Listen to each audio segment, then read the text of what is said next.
पगार वाढत तर चाललेला आहे, पण महिन्याच्या शेवटी अकाउंटमध्ये पैसेच राहत नाही. तुमच्या बाबतीत सुद्धा असंच घडतं का? नमस्कार, मी कोमल मोहिते, तुमची मार्गदर्शक. पगार तर वाढत चाललाय, पण महिन्याच्या शेवटी अकाउंटमध्ये पैसेच राहत नाही. पगार 30,000, पण खर्च 25,000. पगार 50,000, खर्च 40,000. पगार 1,00,000, खर्च 90,000. म्हणजे पगार तर वाढत चाललाय, पण सेव्हिंग मात्र वाढत नाहीये.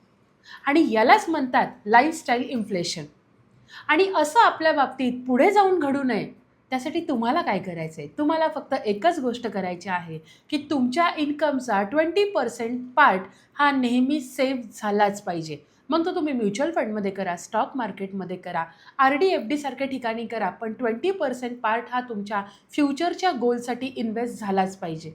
तर जाऊन फ्युचरमध्ये तुम्ही तुमच्या वाढलेल्या पैशांचा किंवा वाढलेल्या पगाराचा उपभोग घेऊ शकाल.